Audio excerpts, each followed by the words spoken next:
Hello, hello, hello. Happy Wednesday. It's hump day. It's early, definitely early start. Guys are at the shop today at 6. Headed off to Hudson. So, yeah, been crazy busy. Thank you to everybody that has been reaching out and inquiring about Attic Queen and team coming to fix their attic, right? What are we dealing with currently? Summertime in Florida. Very hot in attics. People's air conditioning, it's like, oh, it's 12 o'clock. It's 90 degrees out. And my air, it's set at 75. It's 84. My electric bill is $600 a month. I had an electric bill yesterday that was $2,000 a month. I'm so sorry. Like, how does that happen? But anyway, so I'm going to get to it. I don't usually. Oh, look, here's the boss. Say hi. Good morning. Yeah, I better get to it. She's not messing around today. All right.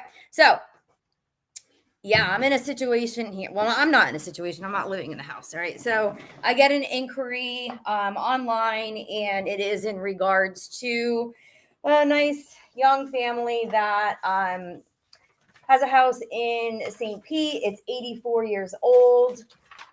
And she has, she cannot get comfortable inside her house. Let me see if I can read exactly. High electric bill, can't get comfortable in her home, and would like to optimize the energy efficiency in my home. Is there anything else we should know before we meet? So I have a form. Check it out on Facebook. It's pinned to the top. Like, the best way to get an appointment set up with me is to fill that out. And it's going to ask questions about what you got going on, just so I have an idea. All right. If you have problems, like, yeah, definitely care about fixing them. And adding insulation isn't always the fix. All right. So this is, anything else. Very humid, old house by Crescent Lake, and the house has settled. Okay. So pull up, and again, 84-year-old home. It's a 2-story home. All right. So you have the first floor, which is about 1,100 square feet. And then the second floor is about, it's like 950. So it's almost the same size.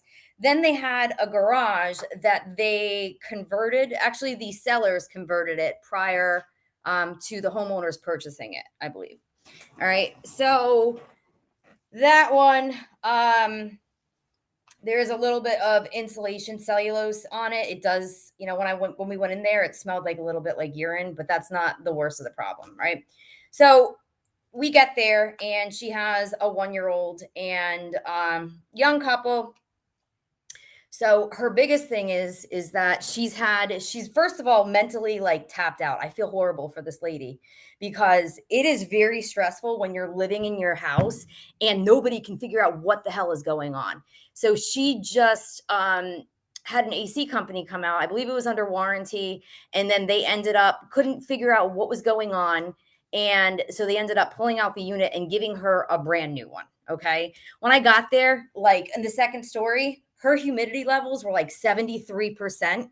That's where all her bedrooms are. She takes me into her bathroom, and it's just literally like raining from the duct. Let me see if I actually have a picture of this. All right. So immediately, because like I literally give a shit where your bedrooms are, like you should not have, if your humidity levels inside your home are between 30 to 60%, you're good. Lower, above, like you've got issues. And I hate even bringing this up because it's not a scare tactic, but I've been on several jobs with mold remediation companies where someone either had autism and was dormant, and then there was like a mold situation that ended up happening, and they had like outlashes with behavior and all of that. Or I've even had it to where somebody moves into their home, and then as a young child, they develop autism. So again, in my mind, I'm like, holy shit, we have a 1-year-old baby. This baby's so cute. It's going to be like his daddy. His daddy was, I think, a wrestler. He was training somebody when we were there. So adorable. But again, it's like, even with her running a dehumidifier, the levels are high. All right. So that's the first thing. So we pop up into the attic. And again, this is an 85-year-old home. It's like, I believe, plaster ceilings, definitely tons of air leakage. I go up in the attic and there's a pull down ladder. So she kind of took it amongst herself. She did a little bit of research, and your attic access is like the number one source of hot and cold air. And she had it was like 26 by 54. So that's a big area where heat's coming through. But she went ahead and she got a product similar to what we use and covered it. So that cut a lot of the heat from coming in, thankfully. All right. But for the most part, there was not nearly enough insulation. It was, I think, about 2-ish, maybe 3 inches of cellulose. Here, I'm going to pull up the photographs here in just a moment. So this, I don't know if you could see. Where's the camera? Hold on. Here, let me do something else. All right, here. This is better. All right, so this is what the attic actually looks like. Gross. All right, so as you could see, there's like literally nothing there. Let me see. It's like very dusty. Okay, so yeah.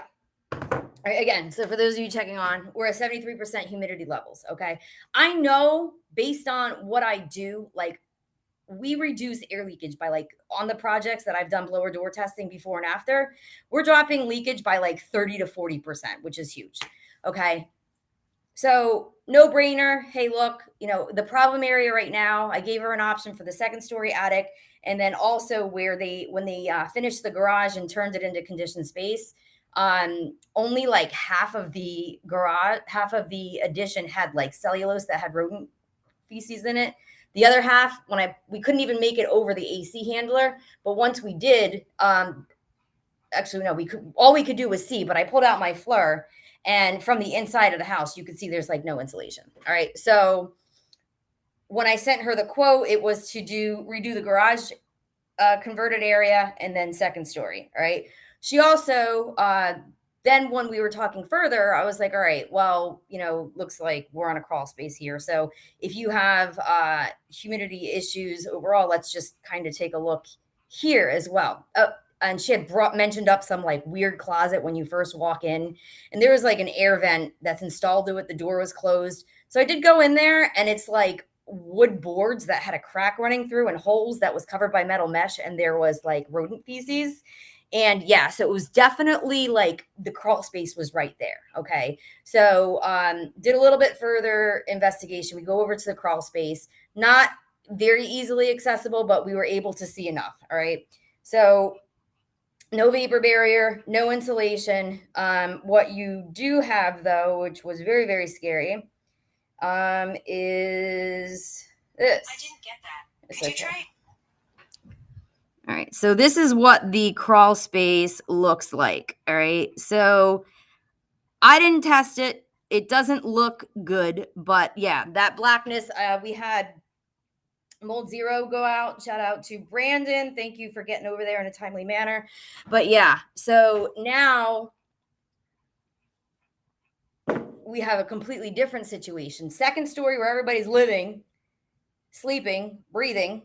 73% humidity levels, tons of air leakage, not enough insulation, brand new AC unit performing fine. All right. And now she's hit with almost a $40,000 remediation crawl space. Okay. So what do you do? Right. So I took the mold training, mold remediation, mold assessor. I have an understanding, right? I am not a mold remediator. I know some things about some things, and I understand how things communicate as a system. But here's the $1 million question, all right? Because again, you have your attic project that is remove, sanitize, air seal, re-insulate, all right? About 1,000 square feet. And then we have this. So this is the question from her where I need my experts. Okay. I'm trying to figure out what to do about the crawl space. Since the house is humid, could that ruin any insulation work that you do? Just curious if we should do your project first or crawl space first or both at the same time, or it doesn't matter. Waiting to hear back from another company about under the house to see if their quote is less than $37,000 and if they recommend the same thing. So again, it's building science is definitely a weird thing. All right. So, in my mind, obviously, as the attic queen, I know that what we do, it is going to reduce the humidity levels on the second story. Okay. But the last thing I would want her to do is spend money and then she has to put the crawl space on hold because of budgeting or whatever the case may be. I don't think that what's going on in the crawl space can or will have like an effect on what I do in the attic unless like people are walking through and you've got mold spores in the house and then they're going on up. So I really couldn't give her an answer. I really don't know. Again, in my mind, I'm the attic queen. My goal is to focus on what's going on in the attic. And I know I'll make an improvement. I know I will help with indoor comfort. I know I will help with reducing the electric bill. I know I can reduce the humidity. I know I can take the strain off of the air conditioning. But again, the last thing I would want her to do is spend money and then spend money again. All right. So if there's anybody out there that could add some 2 cents, if they feel anything going on in the crawl space, if we touch the attic, if there's any way we'll get to it, inquiring minds want to know.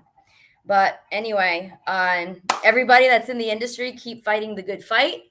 And I really want to help this customer out because, again, like, I know what I do makes a difference. And I hate, like, people are like, oh, she had somebody tell them to install a solar attic fan.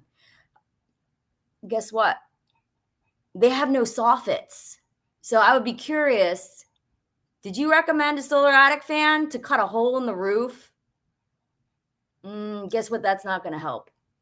Cooling your attic down, air moisture, extracting moisture, because there's no cool air to pull in. So like people make the dumbest recommendations sometimes because they don't know or they don't care.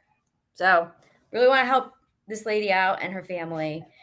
And that's all I got for you today. So thank you to anybody that's watching this and anybody slide into the DM. Hit me up if you have any recommendations, or if you're in the St. Pete area and you're a badass at what you do and you want to possibly work on a project together, let me know. Attic Queen could be on your scene. Bye.